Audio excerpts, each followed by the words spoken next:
Hi, everyone. Lovely to meet you all. I just wanted to say very shortly that thank you so much for being here because half an hour ago I was in the other venue and I was pretty surprised that no one was there. And then I remembered I have to be here. So please bear with me if I'm a little bit rushed during the first 5 minutes because I literally came 2 minutes ago here. So yeah, that's in the beginning. And I also wanted to just do a quick notice that Your Group for Animals is not a European institution. We actually lobby European institutions. We're an NGO. So just for that to be clear, I think it's important for you guys to understand everything in this presentation. So let's go. Okay. So I'll go through, first of all, the European institutions, because I think that they're a super complex subject. And honestly, I think that even if someone works in these institutions, there are memes about this. People don't understand what they're doing. It is very complex. So I'm just going to go through the very basics again. Then I'm going to go through animal welfare at EU level and why it matters, because I think this is a huge opportunity for animal advocates, and I think it's great for you guys to understand what it takes. And also our role as Your Group for Animals in terms of the European scope, and then ending cages through EU lobbying. And then at the very end, I'll talk about the EU agenda quickly, what are the current events, so just kind of a state of play, and the future opportunities. So let's go. Okay, I think it's better if I look at this. Sorry, first time I'm looking at this. Not at the presentation though, I made it. So the first three are the most important institutions. So the European Commission, Council of the EU, and European Parliament. I hope no one from the other institutions is listening to me. You guys are also very important, but the three first ones are the ones that we're focusing on in lobbying. And then the other ones are the European Council. I know this is confusing because it almost sounds like the Council of the EU, but it is something different. And then we have the European Food Safety Authority, so EFSA. This is an important body for us as your group because it has a lot to do with farmed animals. The European Chemicals Agency, that's more for the laboratory animals, important for them. Then we also have the Court of Justice of the EU, the European Central Bank, the European Court of Auditors, and others. There are, maybe not thousands, but there are a lot of agencies, a lot of bodies, so I'm definitely not going to go through all of them because I probably don't know most of them. And they're just not so important for animals in general. So let's start from the European Commission. Probably the most important body, they're the union's executive, so this is the one that we focus on in terms of, so they're the ones that are writing the law. So for example, now they're literally drafting, almost as we speak, the new animal welfare legislation. They have the right of initiative, so they draw up new legal proposals. They implement policy. They administer the budget of the European Union, so also a super important part, especially if we're thinking about, for example, investments in animal welfare or investments in general animal operations. They also ensure compliance with EU law, so they're the guardian of the treaties. The treaties are the law that is basically the basis of how the European Union functions. So the most important pieces of law for the European Union. And they also negotiate international agreements. So this is why it's super important for us to have a close connection with them at all times. Then we're going straight to the European Parliament. So remember the three bodies. The European Parliament is the second one. They act together with the Council as a legislature. So they're basically like the lower house. They co-legislate with the Commission. Sorry, the Council. They share budgetary powers with the Council. They exert democratic scrutiny over the Commission. So that basically means that they approve all of the commissioners. There's a couple commissioners basically in the whole Council. But they can also dismiss them, and that happened in the past. So if the Commission is basically not doing their job, the European Parliament can bid farewell. And they're also the voice of the citizens. So they're basically the body that is chosen by the citizens in a direct democracy tool. And I'm sure that all of you vote in European Parliament elections, so that's how you basically influence the European Union the most that you can as individual citizens. And then we also have the Council of the EU, so not the European Council, it's the Council of the EU. And They act together with the Parliament as a legislature, so they're also co-legislators. They share budgetary powers with the Council, and they are the ones that coordinate broad economic and social policies, but basically they coordinate everything around agriculture as well. So for example, for us as your group of animals, it's super important to be in close contact with the right ministers, for example, from the right member states, because that way we can influence the decisions of the Council. So basically, in maybe easier terms, the Council of the EU are the specific ministers. So for example, when we have agri-fish, it's an interesting name. It's basically the agricultural and the fisheries ministries who meet together. It's important for us to have close relationships with the right ministers to be able to influence agri-fish, for example. And they also give direction to the common foreign and security policy, well, all kinds of policies in general. And they are the voice of the member states. As I said before, they're the respective ministers. And then we have the European Council, so that's the fourth one. The three most important ones are already covered, and this is already the heads of the member states. So they do not legislate. We don't really have to have as close of a connection with them as we do with the three other institutions, but I thought it's important to mention that this also exists. And they're basically the main crisis kind of body. So basically, if there is any kind of crisis in the EU, they meet somewhere and they make a decision fairly quickly in comparison to all the other decisions that happen in the EU, which sometimes takes years to happen. They take a little bit shorter. Okay, so these were the three main ones. The fourth one I decided to just kind of input so you guys understood the difference between the Council of the EU and the European Council. And now I'm going to move on to how animal welfare kind of works in the EU sphere. So basically, it is not an area of EU competence. And what that means is it is not specifically, it is an objective of union-level policy. So there can be policy on that.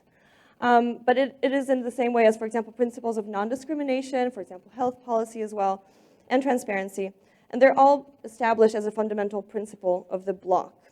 And what that means, it is enshrined in the treaties. So I'm also going to touch upon this a little bit later, but in 2007, there was the Treaty on the Functioning of the European Union, and basically there we have animal welfare enshrined as one of the core principles, core values that we follow in the European Union. So basically, and I put it here in the second part, that's Article 13, so pay full regard to animal welfare when formulating and implementing EU law and policy.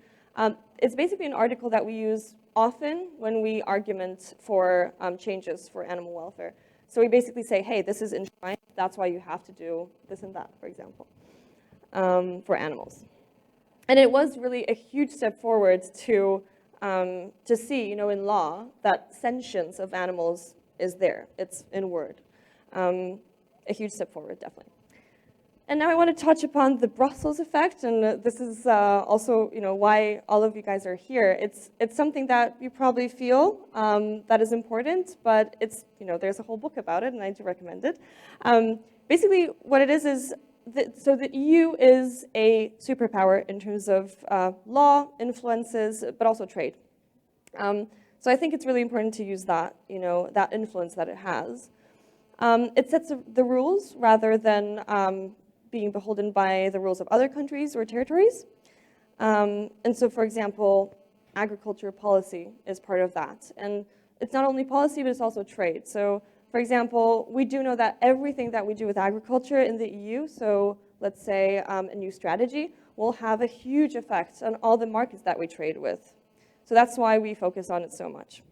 And we not only have capacity to set own standards, but we can also help change standards elsewhere. And this is something that we're working towards right now with the revision of animal welfare legislation. We hope to make it reverberate around the world because, as I said, the EU is such a huge market. So it's really worth using that influence.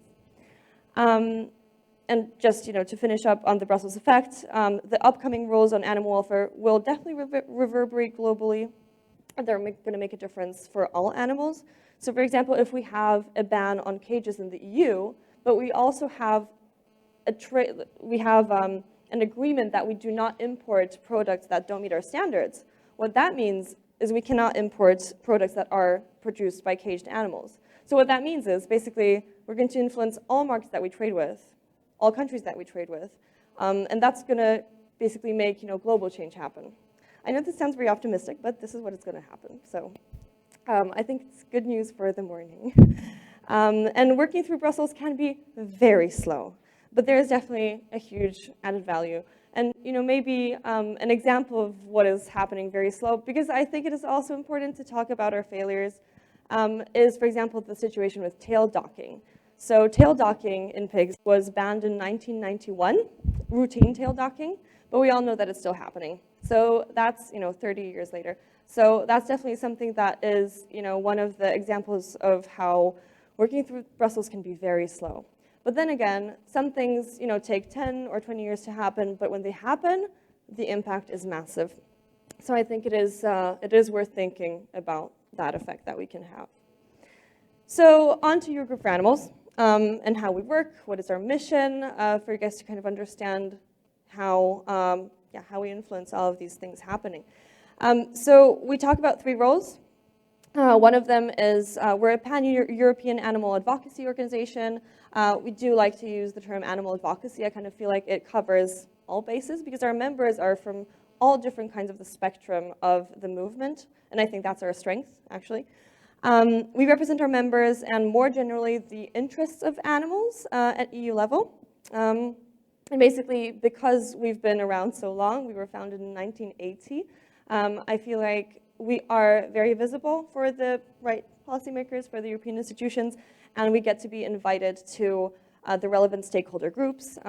We're visible there, our voice is heard, and I think that's our huge strength, and I'll also touch upon that later, so I'll not talk about specific stakeholder groups that we're in right now. The second part of our mission is we use campaigns, and we use the power of public mobilization. So when we're talking about this, I mean the ECI tool, so that's the European Citizens Initiative, and probably most of you know here about the End the KJ ECI. That's something that we were working on. Right now we're working, for example, on the ECI for Free Europe.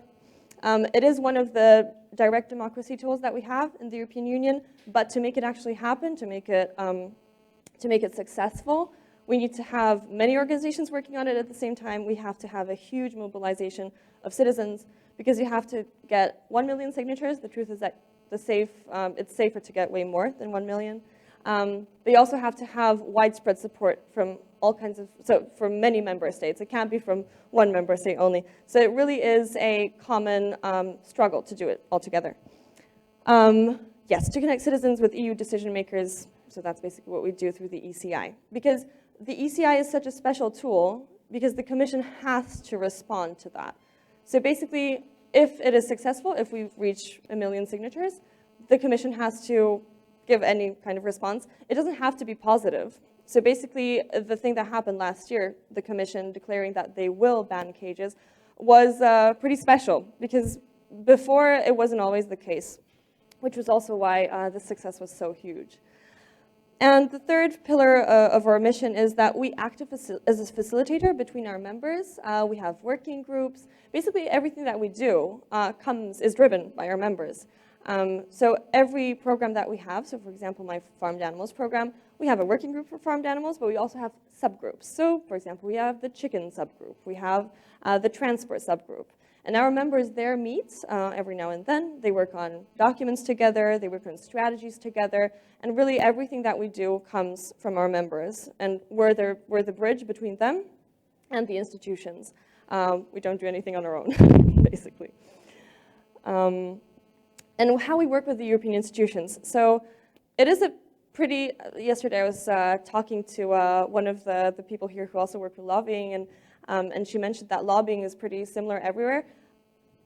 It is possibly true, but with the European institutions, it's super important to have that kind of very long-standing relationship. And as I said, as we were founded so long ago, we're privileged to have that.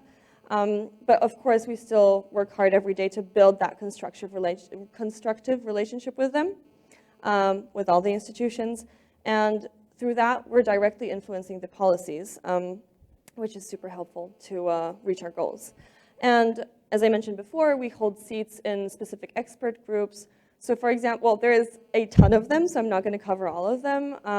But for example, I myself sit in a reflective board for pigs and for poultry in URCA, so the reference centers that I will mention afterwards so we don't mix everything up. But apart from that, we have a European platform on animal welfare, which is a stakeholder group that also feeds into what the Commission does. And there are so many different groups like that. But it's important for us to be visible there and really convey the message of all of our members and basically animal advocates around the EU. So that's how we work with the institutions. And of course, we always have all kinds of informal meetings with them because that's what lobbying is. It's all, it's personal relationships as well. So just a little bit about our members. We have quite a few of them, 85 or probably even more right now, from 25 EU countries, but also other ones. And I can imagine that Australia is something that is surprising to you. But that's because Australia has a very big trade with the EU in terms of kangaroo meat and also kangaroo body parts. Actually, the EU is the biggest importer of that. Yeah, we basically focus on everything that is happening in the EU, has anything to do with the EU. Of course, we prioritize resources, but that is something that was important to our members. So we also take into account what our members think is important for their countries, and we try to make an impact for them in the EU institutions or the EU landscape. Yeah, I did talk a lot about kangaroos for something that doesn't actually happen in the EU, but anyways. Yeah, so these are our members. Most of the EU countries are covered, so we're happy about that, but of course, we want even more members. The more the merrier, and the more the more voices basically influencing EU policy. And in terms of our achievements, or basically what was happening for animals in the EU throughout the years, I think it's important to draw this timeline for you to see how much has been really achieved, because sometimes, as I said before, things happen very slowly in Brussels, and people tend to focus on other things. But if we achieve legal change, it is massive. It is massive, and the impact is huge. So starting from 1983, ban on imports of baby seal skins. Then afterwards, we got the directive on animal experimentation. First rules for the protection of pigs, calves, and laying hens. So very basic ones in 1986. And then in 1991, the thing that I already mentioned before, which is the ban on routine tail docking of pigs. We know how that's working, but it's important to get these things. But yeah, we are definitely focusing on this issue a lot right now, especially with the revision of animal welfare legislation. Also, leg hold traps prohibited in the EU. One thing that maybe I didn't mention before is that at your group, we really cover all species, all kinds of animals. So it's not only farmed animals. We also work on wildlife issues. We also work with lab animals, companion animals, and equines, and also trade. So we really have all of that covered.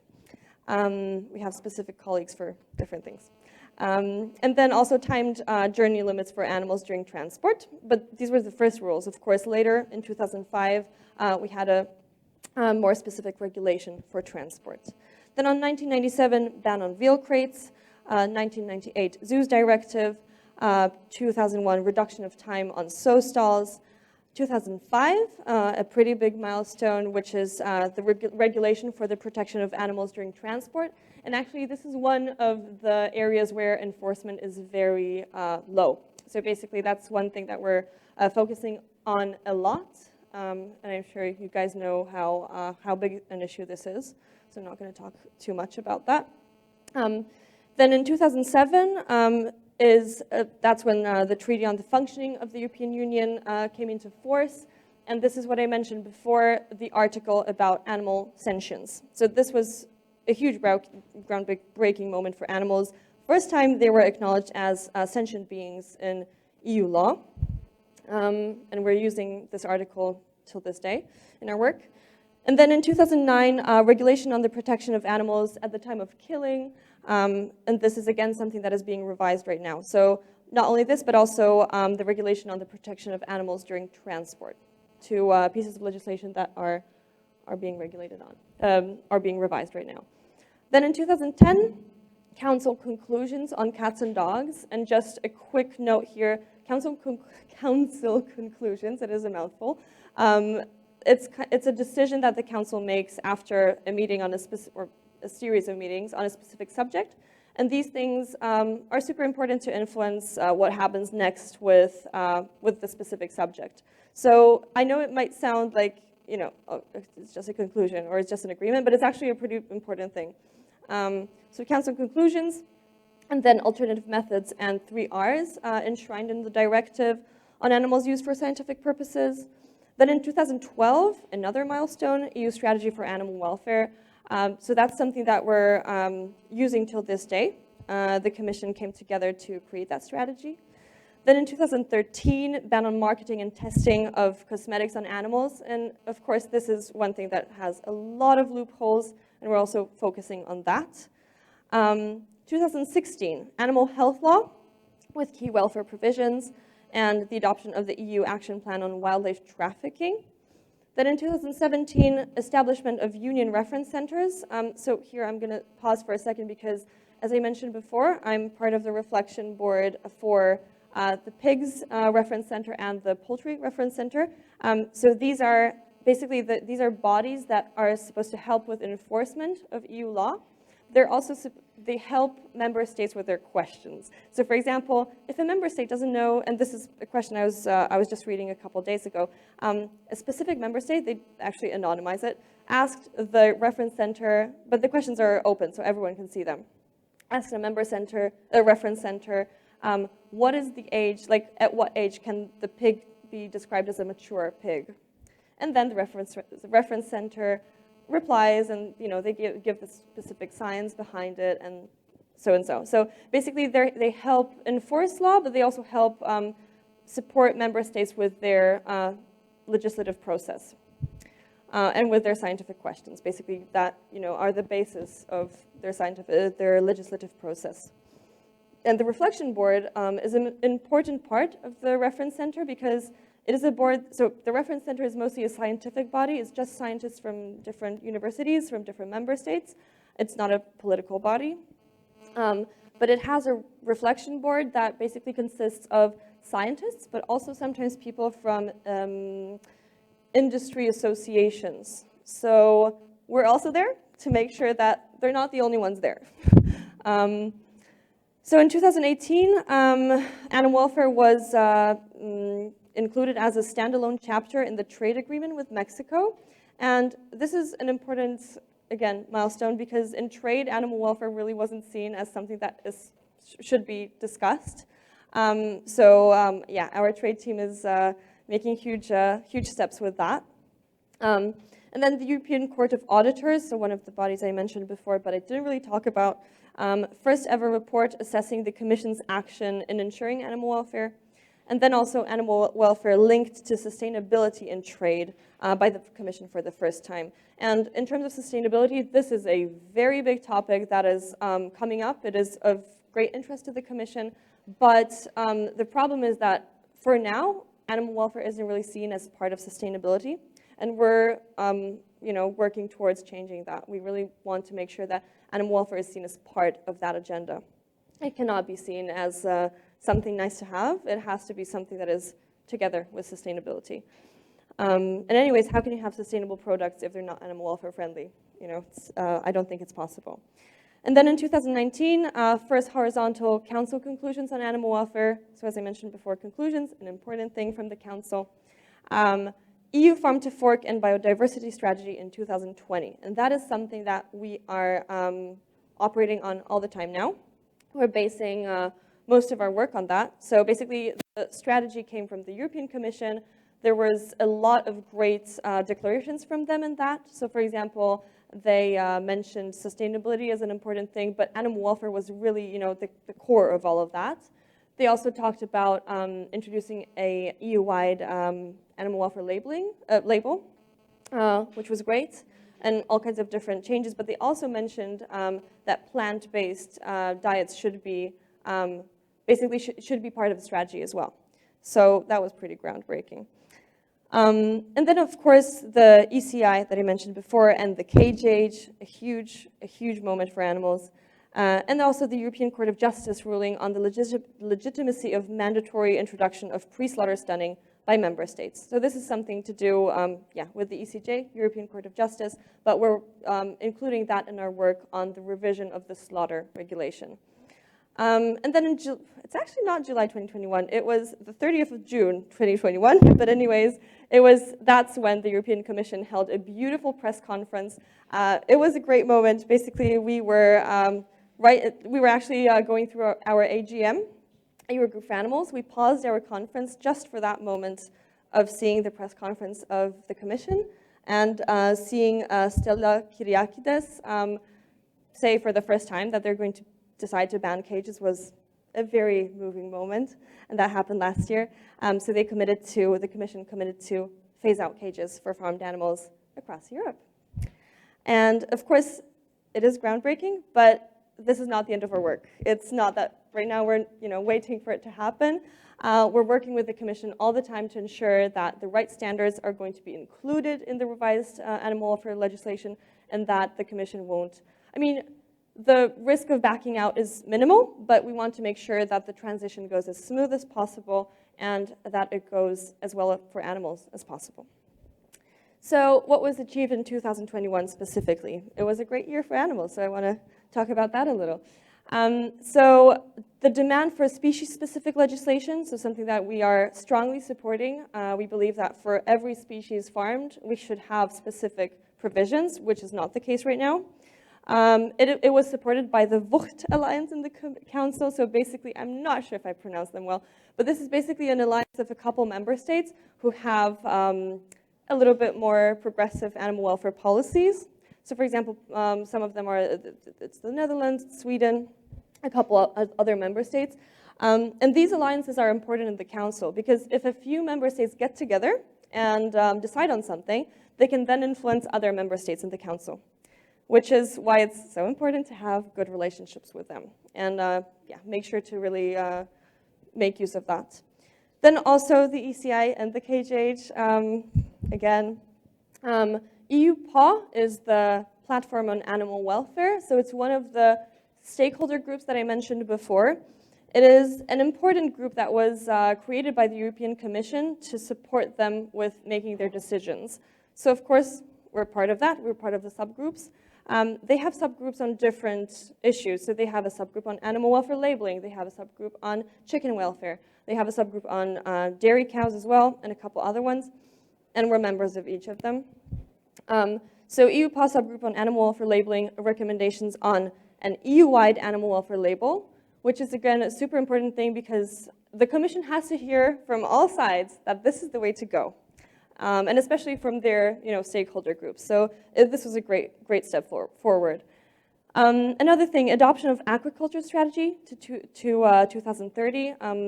Fish everywhere are kind of a subject that is only, it's not very interesting to policymakers yet. So it's great to see that the Commission is going forward with such strategies. And then also the recognition of animal welfare as a central element of a sustainable food system in the EU Code of Conduct. So this is something that we're looking into very closely. I'm sure that a lot of you are, have been aware for years that, the way to go is looking into food systems transformation. It's not only animal welfare recommendations for, lower stocking densities. It is really looking into the whole system transformation. So we're also focusing on that. A lot of our members are, and this was, a great step forward to see that a sustainable food system will be also a central element of the EU Code of Conduct. So in terms of opportunities, I hope at least that some of them are kind of clarifying from what I'm saying, but basically they are spread all around the EU sphere. So what we're focusing on right now is the revision of animal welfare legislation, because this is something that doesn't happen often. It is, with the EU institutions, there are some kind of like golden windows that open every couple years, or not really years, every couple decades actually. So this right now is the golden age to work on animal welfare changes in the EU sphere. And the revision of animal welfare is basically that. The Commission is drafting the law right now. We of course have been working before to influence them as much as possible, but we're still doing it right now to make sure that the right things are written into the law. So for example, so we're working towards, or we're lobbying for, a kept animals regulation with species-specific provisions. So what that means is basically we want every species farm to be covered by law, and we want that to happen in this revision of animal welfare legislation. Then we also were working on the revision of the annexes of the slaughter regulation and the revision of the transport regulation.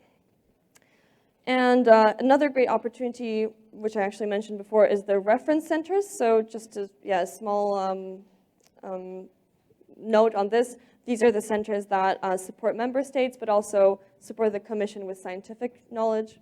And these are the reflection boards. And then also the EU election campaigns. So we're trying to have our, dip our fingers everywhere, because that's important, for good lobbying, basically. So MEPs, members of European Parliament, we want them to make animal welfare an important part of their agenda. So we're already working right now, our members are working right now with candidates for MEPs, or with their MEPs that are already in the European Parliament, to influence them, to talk to them, to see whether they're interested in having animal welfare enshrined in their agenda for the new elections, and whether they're going to take that then to the European Parliament and vote accordingly. In terms of the main areas of concern here, we're working on better protection for laying hens, broilers, turkeys, pigs, dairy cows, and fish. These are the main kind of species that we're focusing on. And what this means is, so for example, I myself am writing policy briefings. So these are pretty lengthy documents with technical recommendations for the European Commission to basically include in their revision of the animal welfare legislation. So I'm writing about all of these species, for example. But of course, this is not something that I'm coming up with myself. We have our members for that. We have science for that. So we're just basically putting everything together, and also using recommendations that have already been around for a pretty long time. So for example, for broilers, the ECC is a very big inspiration. For laying hens, we have the Hens Ask that we worked with our members to create. But these are not new things, basically. I'm sure you guys know all about the basic recommendations that we all agree on, basically. And then we also work on the reduction of production and also the replacement of animal-based products. So my colleague Camila works on this. This is this food systems transformation whole dossier that we're working on. And in terms of the EU processes, so just to kind of clarify what it looks like when we go from idea for law to actual law. It is a very lengthy process, as I said in the very beginning. We have two stages. So we have the pre-legislative stage, and then we have the legislative process. And maybe using the example of the ECI and the KJH, or the revision of animal welfare legislation. So we started with EU consultations. So there were a couple of surveys there, and I'm sure that some of you also answered them. So here, for example, we had the fitness, so we had the Inception Impact Assessment. That is a survey that a lot of you also answered, because one of the things that we do with our members, but we also do it with organizations that are not our members, we share a survey that we filled in ourselves. And of course, this is something that we agreed on with our members. This is not our idea how to fill it in. But it sometimes can be very tricky. So for example, in one of these surveys, there was a question from the European Commission asking, for which species would you like to have species-specific provisions, so species-specific laws? And you have a whole long list of species, and the logical thing would be to tick all the boxes, right? Because you want to have provisions for every species. But 3 of these species were actually animals that are farmed for fur. So we don't want specific provisions for them. We want that banned. So the logical thing to do is actually not to tick these boxes, but to tick all of the boxes except for these 3. And then in the kind of space where you can provide comments, you comment saying, we don't want these species to be legislated on because we want that to be banned. So these are some things that we support our members with, and we support also organizations that work with us to make sure that we all speak with one voice to the European Commission. So EC consultations, that's the surveys that I talked about. And then there's the drafting process. We are here in terms of the animal welfare revision, animal welfare legislation revision. And then there's the adoption by the European Commission. And the pre-legislative stage is the stage where lobbying has the most impact, or is, impactful in general, even before the EC consultations. So basically when it's just a rumor, that something is going to happen, that's when it's most impactful to really step in. And then we have the legislative process. So we have the European Parliament report. So basically that's the decision on, so the European Parliament sees what the Commission came up with, basically, in short words, in simple terms, and they report on that. So they basically say whether they agree or not. They suggest amendments. Then the Council does a similar thing, and then we have the trilogues. So basically, it's the three bodies that come together in one room and they discuss. And at that point, it is not possible to lobby anymore because they cannot, there are no changes to be introduced at that point, no new things to be introduced. So that's why lobbying is so important in the first part. And then we have the adoption. Voila, that's it. Nothing happens afterwards. Nothing happens in terms of legislating, but a lot happens in member states. So another thing which is very important and which we like to support our members with is letting them know that it's important to lobby their specific member states throughout this whole process so member states aren't surprised when the law comes into force. Because we want a smooth transition. We don't want member states to be like, huh, what to do now? We want them to be not even positively surprised. We want them to be well informed and to know that at this stage the law is coming to force, they have to do this and that, they have to subsidize this and that, they have to have money to transition because of course we don't want farmers to be surprised. We want them to know what's coming because we need cooperation on every side. And yeah, I'm coming to an end here. Thank you so much for bearing with me. I know this is a very complicated subject. I hope it was not, it was at least a little bit understandable. And before we come to the Q&A, I'd like to show you a short video of our new ECI for Europe. And I'd love you guys to sign it if you didn't yet. But yeah, we can go on first with the video. Please. Or here? Okay.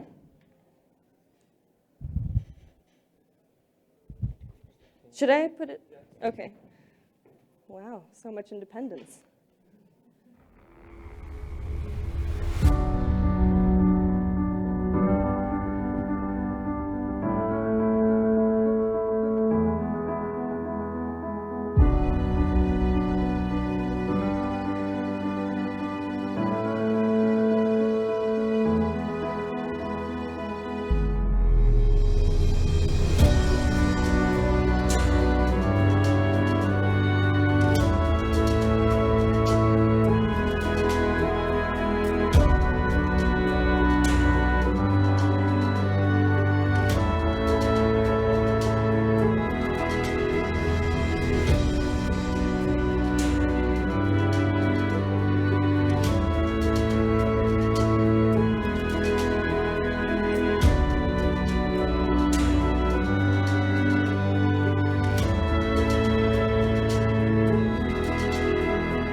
So that's it.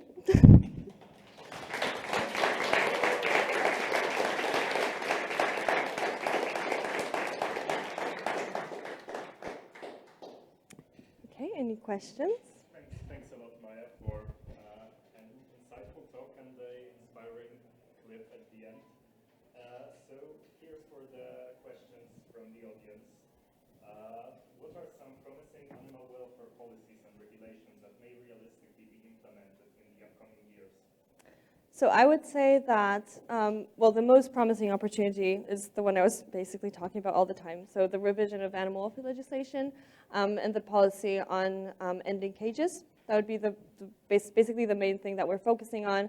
And it's, it covers all kinds of species. So that's one thing that we're, focusing on, super promising.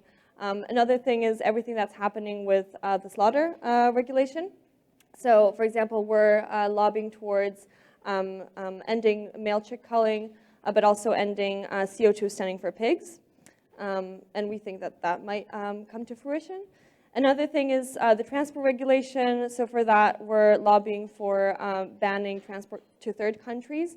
For that, I mean, it is promising in terms of there's a lot happening around that. I didn't go into that depth on that, during the presentation, but I can a little bit now. There was an ANIT committee, so basically it was an investigation committee within the European Parliament. They were operating for, I think, a year and a half or something, to check, basically investigate all of the problems with enforcement of the current regulation, and they saw a lot of errors. And it was a very promising thing to happen. These committees don't pop up very often, but unfortunately, even though that happened, the report wasn't as good as we'd liked. But it is promising that a lot of things are happening around that. So I do look with hope into the future regarding that. I hope that answered your question. Okay, great. And now, do you work to end EU's continuous funding of cheese and meat advertisements, which are working in the opposite direction of the Farm to Fork and the Horizon programs? Yes, so basically in that area, my colleague Camila works on food systems transformation, so she'd probably be able to tell you a little bit more about that. But what we are working towards is the replacement with plant-based products. So yes, that is also one thing that we're working on. Specifically that, I think, so many of our members work on specific issues that, for example, we as Eurogroup don't focus on that much. So for example, one of our members does work a lot on these campaigns.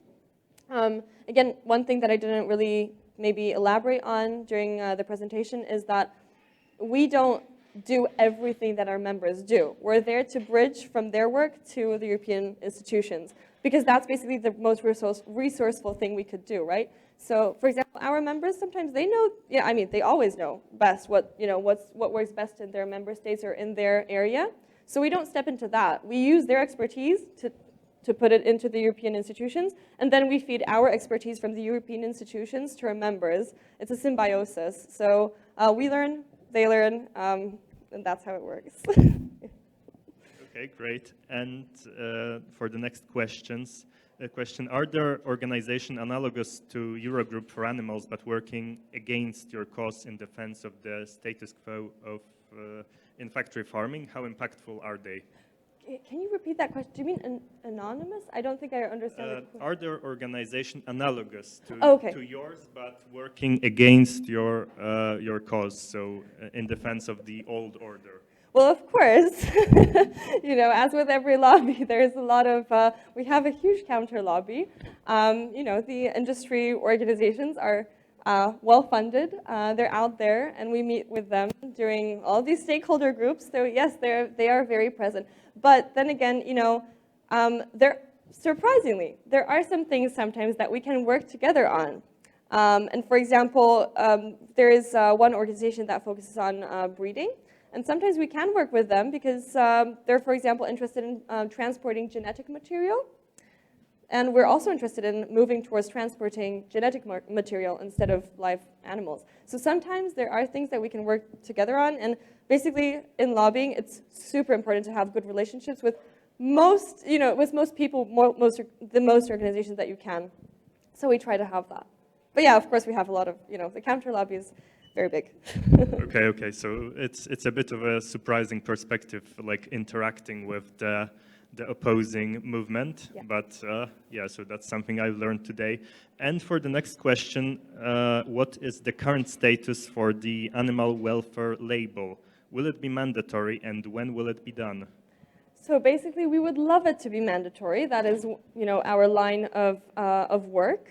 The status currently is, I don't want to say unsure, because there has been a lot of work done on this. So as you saw already, there was the conclusions of the subgroup on animal welfare labeling that clearly stated that the subgroup wants. So the subgroup is stakeholders from the whole spectrum, so also our counter lobby as well. I feel like the counter lobby is also coming on to, like, they understand that it's inevitable, you know, like it's gonna happen. So I think they're kind of trying to mitigate maybe, you know, their losses now, but basically it is gonna happen at some point. It's not as bright as we'd like to see right now, but it is definitely something that the European Commission is considering. Right now, I was actually talking to someone else, I think, yesterday about the problem that we have with sustainability label, because one thing that the Commission is working on now, and it looks like it's more focusing on that, is the sustainability label. And we really want that to either include animal welfare, but without a detrimental effect to animal welfare, because that is a risk. Or we'd like to see an animal welfare label as well. So we'll see. We're definitely working on that. It is it's a very big subject that we're working on. Yeah. Great. And maybe for the last question, because time's coming to an end, how can small organizations and individuals help Eurogroup for Animals? Well, get in touch. I mean, basically, so I hope those of you who are interested have the leaflet that I was handing around. But yeah, basically, definitely get in touch if you're interested in our work, and we can definitely see how we can support you, how you can support us, because I think it is a pretty individual thing. So, you know, if, for example, you're a small organization that focuses on a certain species of animals that, for example, isn't represented that much in other, spheres, then we could, definitely do a lot of things together. You know, we have, for example, a member who focuses only almost on foie gras, and we definitely have a very close relationship. We do a lot of stuff together. So yeah, I mean, basically, every contact counts, especially in lobbying. But we'd love to hear from you, because the way that we work is uniting the animal advocacy, like the animal advocate's voice for the European institutions to hear. So yeah, get in touch. Definitely. Okay, great. And for the people online who couldn't get the leaflet, how can they contact you? Should I, wait, is my email is not here. Wait, you can definitely just write, so if you're online and you have the app, just write to me. I can also, basically you can go on our website and find us, contact us through our main email, and it's definitely going to make its way to me or some of our colleagues at some point. So definitely just, Google us, basically. Your Group for Animals, we're there. Great. Thanks a lot, Maya, and great talk. Thank you. Thank you.